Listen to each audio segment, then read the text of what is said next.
नमस्कार. काल म्हटल्याप्रमाणे आपलं जे पहिलं चॅप्टर आहे त्याची थेअरी मी तुम्हाला आज यूट्यूबवरती शेअर करतो आहे. त्याचं एकुलतं एक कारण म्हणजे झूमवरती कनेक्टिव्हिटीला प्रॉब्लेम येतो आहे. त्यामुळे थेअरी नीट व्यवस्थित आपल्याला ऐकू गेली पाहिजे म्हणून मी आज तुमच्याशी यूट्यूबवरून संवाद साधतो आहे. मित्रांनो, मागच्या वर्षी आपण टाईप्स ऑफ बिझनेस पाहिले होते. बिझनेसचे काही प्रकार असतात, जसं for example proprietorship business, partnership business, company म्हणजेच joint stock company, cooperative society आणि HUF म्हणजे हिंदू अनडिवायडेड फॅमिली असे बिझनेसचे प्रकार असतात. प्रोप्रायटरशिप बिझनेसमध्ये जे कॅपिटल असतं ते सिंगल पर्सनने कॉन्ट्रीब्यूट केलेलं असतं, म्हणून त्याला प्रोप्रायटरशिप बिझनेस म्हणतात. जसा माझा बिझनेस, माझ्या बिझनेसमध्ये जे काही कॅपिटल आहे ते ओन बाय मी ओनली आहे, ते फक्त मीच ओन केलं आहे, ते फक्त माझ्याच मालकीचं आहे. म्हणून अशा प्रकारच्या बिझनेसला आपण प्रोप्रायटरशिप बिझनेस असं म्हणतो. तुमचे वडील पण बिझनेस करत असतील, त्यांच्या दुकानातलं तुमच्या दुकानामधलं जे कॅपिटल आहे ते फक्त तुमच्या वडिलांचं आहे, म्हणून त्या प्रकाराच्या बिझनेसला आपण प्रोप्रायटरशिप बिझनेस असं म्हणतो. मागच्या वर्षी आपल्याला अकाउंट्सला जेवढं पण काही रिलेटेड होतं ते प्रोप्रायटरशिपशी रिलेटेड होतं. ह्या वर्षी आपण पार्टनरशिपशी रिलेटेड करणार आहे. आपण स्टडी जो करतोय तो पार्टनरशिपचा असणार आहे. पण मग नेमकं पार्टनरशिप म्हणजे काय ते आज आपण लर्न करणार आहे. मित्रांनो, पार्टनरशिप हा जो शब्द तयार झाला आहे याच्यात दोन पार्ट आहेत. पहिला आहे partner plus SHIP ship, partnership. What is mean by partnership? Partnership is a relation between the partner. Partnership हे पार्टनरमधलं रिलेशन आहे, हे लक्षात राहू द्याल. मग प्रश्न असा तयार होईल की who are the partners? Partners कोण असतात? तर partners are the person who contributed capital to start the business. Partner हे असे माणसं असतात की जे बिझनेसला सुरू करण्यासाठी कॅपिटल कॉन्ट्रीब्यूट करतात. म्हणजे मग नंतर येणारी माणसं ही पार्टनर नसतात का? हो, असतातच. ते कॅपिटलच कॉन्ट्रीब्यूट करतात. मित्रांनो, आपण पुढे टाईप्स ऑफ पार्टनर पाहणार आहे, तेव्हा ही पार्टनरची डेफिनेशन तुमची अजून नीट क्लिअर होईल. परत एकदा पाहूया, what is partnership? Partnership is the relation between the partner. पार्टनरमधलं जे रिलेशन आहे त्याला आपण पार्टनरशिप असं म्हणतो. मग रिलेशन आहे म्हणजे नेमकं काय? तर आपण एक उदाहरण घेऊया. समजा तुम्ही आणि मी मिळून आपण एक बिझनेस टाकला, तर या बिझनेसमध्ये मी कॅपिटल टाकलंय 50,000 आणि तुम्ही टाकलंय 25,000. म्हणजे तुमचं आणि माझं रिलेशन झालं 2:1. दिस इज अवर रिलेशनशिप. किंवा तुम्ही माझ्याकडे प्रपोजल घेऊन आलात की सर एक बिझनेस आहे, करायचा का? मी म्हणेल की माझ्याकडे पैसा आहे मात्र वेळ नाही आहे. अशा केसमध्ये मी तुम्हाला पैसा देईल, पूर्ण बिझनेस तुम्ही मॅनेज करायचा आहे. मग हे सुद्धा आपलं झालं रिलेशन. हे जे काही रिलेशन आहे पार्टनरमधलं, याच रिलेशनला आपण पार्टनरशिप असं म्हणतो, हे लक्षात राहू द्या. परत आपण एखादं उदाहरण विचारात घेऊया. बिझनेसचे पार्टनर्सचे जे प्रकार आहेत ते मी तुम्हाला म्हटलं की आपण पुढे बोलणार आहे, पण आज एक तुम्हाला पार्टनरचा प्रकार सांगतो. त्याचं नाव आहे स्लीपिंग पार्टनर आणि ॲक्टिव्ह पार्टनर. म्हणजे काय? मी आत्ता तुमच्याशी जे म्हटलं की तुम्ही प्रपोजल घेऊन आलात, मी तुम्हाला म्हटलं की माझ्याकडे पैसा आहे मात्र वेळ नाही आहे. म्हणजे दुकानामध्ये दररोज काम तुम्हीच करणार, मी कधीही दुकानामध्ये येणार नाही. म्हणजे तुम्ही झालात ॲक्टिव्ह पार्टनर. मी फक्त पैसा पुरवतोय, मी काहीही काम करत नाहीये, म्हणून मी झालो स्लीपिंग पार्टनर. हे जे तुमच्यातलं आणि माझ्यातलं जे रिलेशन आहे या रिलेशनला आपण पार्टनरशिप असं म्हणतो, हे लक्षात घ्या. मला वाटतं तुम्हाला पार्टनरशिप म्हणजे काय ते नक्की कळालेलं आहे. समरी देईल मी. What is mean by partnership? Suppose mister student contributed capital ₹25,000 and Mr. Teacher contributed capital ₹50,000.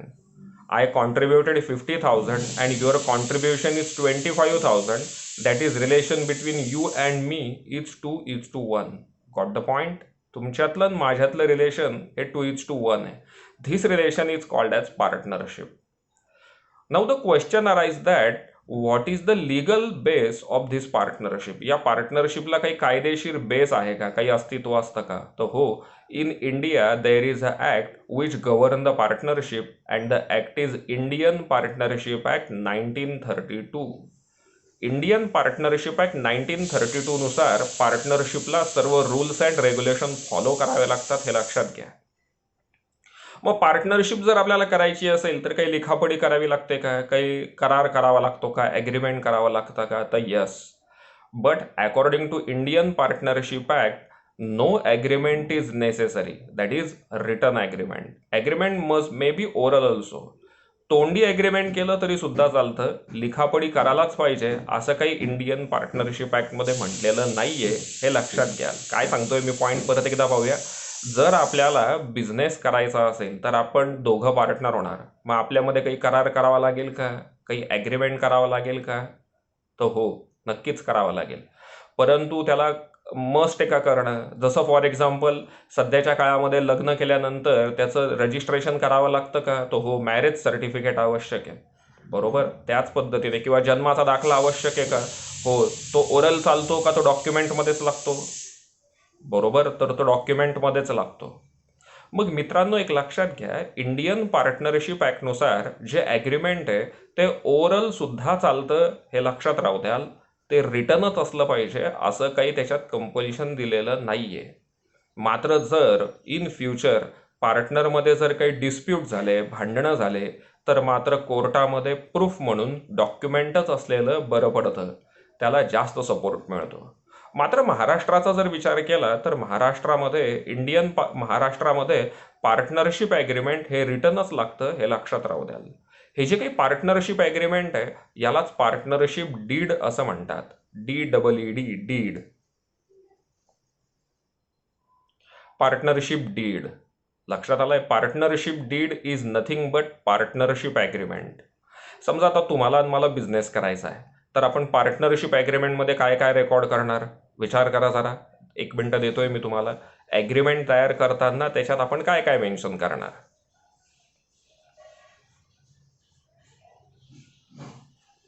बरोबर. आपण त्याच्यात मेन्शन करणार तुमचं आणि माझं नाव, तुमचा आणि माझा पत्ता, तुमचं आणि माझं वय म्हणजे एज, तुमचं आणि माझं ऑक्युपेशन, तुम्ही आणि मी किती कॅपिटल कॉन्ट्रीब्यूट केलं आहे त्याच्या डिटेल्स, तुमचं बिझनेसमधलं काम काय असेल, माझं काम काय असेल, आणि सगळ्यात महत्त्वाची गोष्ट म्हणजे आपला प्रॉफिट शेअरिंग रेशो. म्हणजे भविष्यकाळात जो काही आपल्याला प्रॉफिट झालेला असेल तो तुम्हाला किती मिळेल आणि मला किती मिळेल, त्याचा रेशो किती असेल. म्हणजे 3:2, 2:1 एटसेट्रा.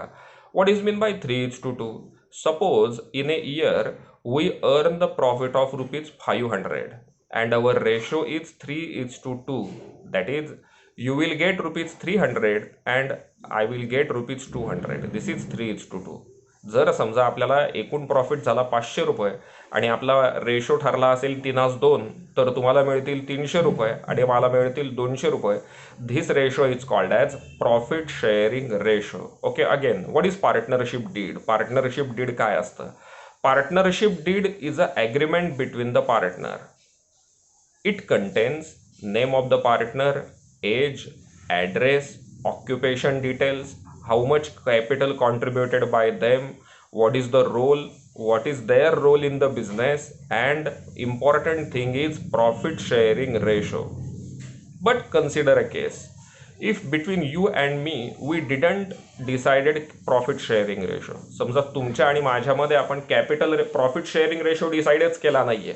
म्हणजे तुम्हाला किती पैसे मिळतील आणि मला किती पैसे मिळतील हे आपण डिसाईडच केलं नाहीये. In that case it is considered it as equal. त्या केसमध्ये तो रेशो इक्वल समजला जातो, हे लक्षात घ्या. काय सांगितलं मी? समजा तुमचा आणि माझा रेशो 3:2 हा डिसाइडेड आहे, परंतु हा डिसाईडच केला नसेल तर त्या केसमध्ये तो रेशो इक्वल आहे असं सपोज केलं जातं. म्हणजे नेमकं काय? मागच्या वर्षी आपण फायनल अकाउंट सोडवलं तेव्हा आपल्याला नेट प्रॉफिट झालेला होता. तो नेट प्रॉफिट आपण कॅपिटलमध्ये ॲड केला. मात्र आता तुम्हाला हे बेसिक जर समजत असेल तर ह्या वर्षी आपल्याला कमीत कमी किती कॅपिटल दिले असतील तुम्ही मला सांगू शकाल का? बरोबर, 2 कॅपिटल दिलेले असतील, कमीत कमी 2, मिनिमम 2 पार्टनर तरी लागतात पार्टनरशिपमध्ये.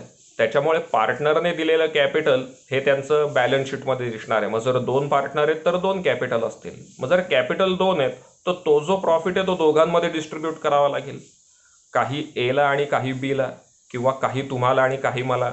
मग तो डिस्ट्रीब्यूट करण्यासाठी आपण यूज करत असतो प्रॉफिट शेअरिंग रेशो. मी काय सांगतोय, जर समजा हा रेशो डिसाईड नसेल, म्हणजे तुम्हाला किती पैसे द्यायचे आणि मला किती पैसे द्यायचे, तर हा रेशो इक्वल पकडायचा. बरोबर. मग याचा उपयोग आपल्याला प्रॉब्लेम सोडवताना कुठे होईल? तर ज्या क्वेश्चनमध्ये रेशो दिला असेल तिथे ओके, नो प्रॉब्लेम, परंतु रेशोच दिला नसेल तर तो रेशो किती कन्सिडर करायचा? इक्वल. बरोबर.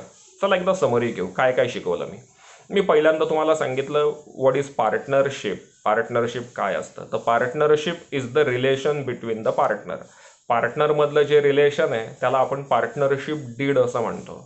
मग हे जे पार्टनरशिप डीड आहे याच्यासाठी काही लिखापडी करावी लागते का? तर according to Indian partnership act, agreement is not necessary. म्हणजे return agreement is not necessary, it may be oral also. हे ओरल असलेलं पण चालतं. मात्र जर कोर्टात भविष्यकाळात काही डिस्प्यूट झाले तर रिटर्न ॲग्रीमेंटच बेटर ठरतं, म्हणून रिटर्न ॲग्रीमेंटच केलं पाहिजे. महाराष्ट्रापुरता विचार केला तर महाराष्ट्रात रिटर्न ॲग्रीमेंटच कंपल्सरी आहे, हे लक्षात राहू द्या. ते जे काही ॲग्रीमेंट आहे that agreement is called as partnership deed. त्याला आपण पार्टनरशिप डीड असं म्हणतो. मग याच्यात काय काय मेन्शन केलेलं असेल तर name, age, address, occupation details. Occupation म्हणजे व्यवसाय, त्याच्यानंतर कॅपिटल, नंतर प्रॉफिट शेअरिंग रेशो. मी महत्त्वाचा मुद्दा असा सांगितला, जर प्रश्नामध्ये प्रॉफिट शेअरिंग रेशो दिलेला नसेल तर तो इक्वल समजायचा आहे, हे लक्षात घ्या, कारण ते ॲक्टमध्येच मेन्शन केलेलं आहे. मला वाटतं मी तुम्हाला आत्ता ज्या 2 कन्सेप्ट सांगितल्या, what is partnership and what is partnership deed, त्या नक्कीच तुम्हाला कळाल्या असतील. मित्रांनो, तुमच्यासमोर वही आणि पेन आहे, त्याच्यात तुम्ही एक छोटंसं उदाहरण लिहाल. एक क्वेश्चन देतो मी तुम्हाला, लिहाल, सांगू? त्यात घ्याल कॅपिटल 10,000 आणि नेट प्रॉफिट 2,000. बरोबर. आपण लास्ट इयरला काय शिकलो? नेट प्रॉफिट कॅपिटलमध्ये ॲड होतो का लेस होतो? ॲड होतो. बरोबर. मग आता आन्सर किती आलं? 10,000 प्लस 2,000, आन्सर झालं 12,000. बरोबर. आता नेक्स्ट इयरमध्ये मला लॉस झाला आहे, 1,000चा. काय होईल? ॲड का लेस? लेस. 12,000 मायनस 1,000, आन्सर किती आलं? 11,000. बरोबर. म्हणजे तुमच्या काय लक्षात आलं? By giving the effect of net profit or net loss, कॅपिटलची फिगर चेंज होते का तीच राहते? म्हणजे कसं, पहिल्यांदा कॅपिटल किती होतं? 10,000, नंतर किती झालं? 12,000, नंतर किती झालं? 11,000. म्हणजे नेट प्रॉफिट किंवा नेट लॉसचे इफेक्ट दिल्यामुळे कॅपिटलची फिगर चेंज होते. बरोबर. यस. आता नेक्स्ट पार्टमध्ये परत अमाऊंट लिहाल, कॅपिटल 10,000 आणि थोडंसं साईडला लिहाल नेट प्रॉफिट 2,000. आता मला सांगाल कॅपिटलची अमाऊंट तीच राहिली का बदलली? तीच राहिली, कारण आपण प्रॉफिटचा इफेक्ट कॅपिटलमध्ये दिला का? नाही दिला, ते सेपरेट रेकॉर्ड केलं. ओके. आता एक काम करायचं आहे, आता प्रॉफिट आणि लॉस सेपरेट रेकॉर्ड करायचा आहे, कॅपिटलमध्ये इफेक्ट द्यायचा नाही आहे. नेक्स्ट इयरला लॉस झाला 1,000, काय होईल? प्रॉफिट इन्क्रीज होईल का डिक्रीज होईल? लॉस झाला आहे 1,000, प्रॉफिट काय होईल? इन्क्रीज का डिक्रीज? तर प्रॉफिट डिक्रीज होईल. बरोबर. म्हणजे 2,000 मायनस 1,000, प्रॉफिट किती उरला आहे? 1,000. म्हणजे कॅपिटल परत तेवढंच आहे का बदललं आहे? हा, कॅपिटल तेवढंच आहे, कारण आपण प्रॉफिट आणि लॉसचे इफेक्ट सेपरेट ठेवतोय. Yes. These are the 2 methods in our syllabus. Yes, first method is fluctuating capital method and second method is fixed capital method. मित्रांनो, आजचा माझा हा शेवटचा पॉईंट असेल. मी आत्ता काय सांगतोय परत त्याची समरी देतो. जर समजा आपण कॅपिटलमध्येच प्रॉफिट आणि लॉसचे इफेक्ट दिले तर कॅपिटलची फिगर चेंज होते, बदलते, म्हणजेच फ्लक्च्युएट होते, म्हणून या मेथडला फ्लक्च्युएटिंग कॅपिटल मेथड असं म्हणतात. मात्र जसं मी आत्ता नंबर 2 मध्ये सांगितलं, केस नंबर 2, जर समजा आपण प्रॉफिट आणि लॉसचे इफेक्ट कॅपिटलमध्ये दिले नाहीत आणि ते सेपरेट रेकॉर्ड केले तर कॅपिटलची फिगर तीच राहते, म्हणून या मेथडला फिक्स कॅपिटल मेथड म्हणतात. मी आत्ता आज तुमच्याशी 3 कन्सेप्ट डिस्कस केल्या. पहिली कन्सेप्ट होती व्हॉट इज पार्टनरशिप, त्याच्यामध्येच आपण पाहिलं व्हॉट इज पार्टनर. दुसरी कन्सेप्ट आपण पाहिली what is partnership deed, partnership deed काय असतं ते आपण पाहिलं.